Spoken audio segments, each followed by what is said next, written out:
আসসালামু আলাইকুম। আপনি দেখছেন রেদওয়ান ইসলামিক স্টোরিজ। প্রিয় দিনী ভাই ও বোনেরা, আজ আমরা জানব একটি চমকপ্রদ কিন্তু অত্যন্ত গুরুত্বপূর্ণ প্রশ্নের উত্তর। হিন্দুরা কোন নবীর উম্মত ছিল? ইসলাম কি বলে এই বিষয়ে? তাদের কাছেও কি আল্লাহর নবী প্রেরিত হয়েছিলেন? চলুন জেনে নেই কুরআন ও সহিহ হাদিসের আলোকে এই বাস্তব সত্য। আল্লাহ তাআলা কোরআনে ইরশাদ করেছেন, আমি প্রত্যেক উম্মতের কাছেই একজন করে রাসূল প্রেরণ করেছি। সূরা নাহল আয়াত ৩৬। অর্থাৎ পৃথিবীর প্রতিটি জাতি ও বংশের কাছে আল্লাহ তার বার্তা পৌঁছানোর জন্য নবী প্রেরণ করেছেন। তাই ইসলামিক দৃষ্টিতে বলা যায় ভারতবর্ষেও আল্লাহর নবী পাঠিয়েছিলেন, যদিও তাদের নাম বা পরিচয় কোরআনে স্পষ্টভাবে উল্লেখ করা হয়নি।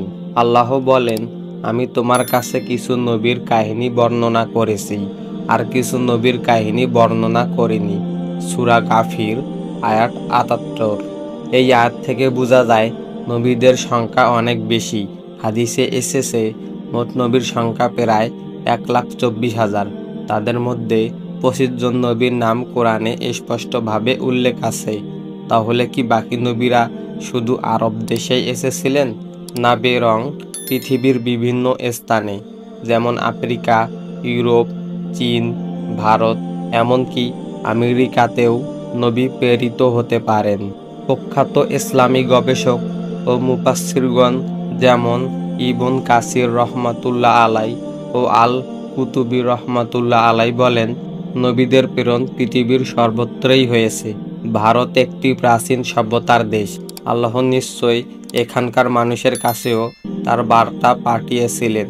যদিও কুরআন বা হাদিসে হিন্দু ধর্মের নির্দিষ্ট কোনো নবীর নাম উল্লেখ নেই। অনেক ইসলামিক আলেম বলেন, বেদ ও গীতার মতো প্রাচীন ধর্মগুলো হয়তো কোনো নবীর বাণী বিকৃত রূপে সংরক্ষিত হয়েছে। আপনি জানলে অবাক হবেন, হিন্দু ধর্ম এক সৃষ্টিকর্তা, কিয়ামতের বিশ্বাস, নামাজ সাদৃশ্য উপাসনা, রোজার মতো সংযম, এমন কিছু উপাদান আছে যা প্রাচীনকালে কোনো নবীর শিক্ষা থেকে বিকৃত হতে পারে। এর মানে এই নয় যে আজকের হিন্দু ধর্ম ইসলামের বিকল্প, বরং এটি প্রাচীন কোনো নবীর বাণী থেকে ধীরে ধীরে মানুষ পরিবর্তন করে নিয়েছে। আল্লাহ বলেন, মানুষ নিজেদের হাতে আল্লাহর বাণী পরিবর্তন করেছে। সূরা বাকারা ৭৯। প্রিয় দিনী ভাই ও বোনেরা, এই ঘটনার মাধ্যমে আমরা একটি বড় শিক্ষা পাই, আল্লাহ তাআলা কাউকে হিদায়াত থেকে বঞ্চিত করেনি। পৃথিবীর প্রতিটি জাতির কাছেই সত্যের আলো পাঠিয়েছেন, তবে সেই সত্য কালে কালে বিকৃত হয়েছে, ভুল ব্যাখ্যা জন্ম নিয়েছে, আর সত্য ধর্মটি টিকে আছে কেবল ইসলামেই। ইসলাম হলো সেই চূড়ান্ত ও পরিপূর্ণ দিন, যেটি সমস্ত নবী ও রাসূলের দাওয়াতের সমষ্টিত রূপ। অতএব হিন্দুরা কোন নবীর উম্মত ছিলেন এই প্রশ্নের সরল উত্তর হলো, আল্লাহ তাদের কাছেও নবী পাঠিয়েছিলেন, কিন্তু তাদের নাম ও বাণী আজ আমাদের অজানা অথবা বিকৃত হয়ে গেছে। আল্লাহ আমাদের সবাইকে হিদায়াত দান করুন, সত্যকে চিনতে ও তাতে অটল থাকতে তৌফিক দিন।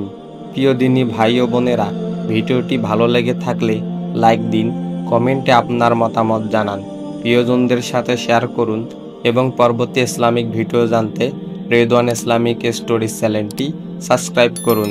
ইনশাল্লাহ আবার দেখা হবে পরের ভিডিওতে। আসসালামু আলাইকুম ওয়া রাহমাতুল্লাহি ওয়া বারাকাতুহু।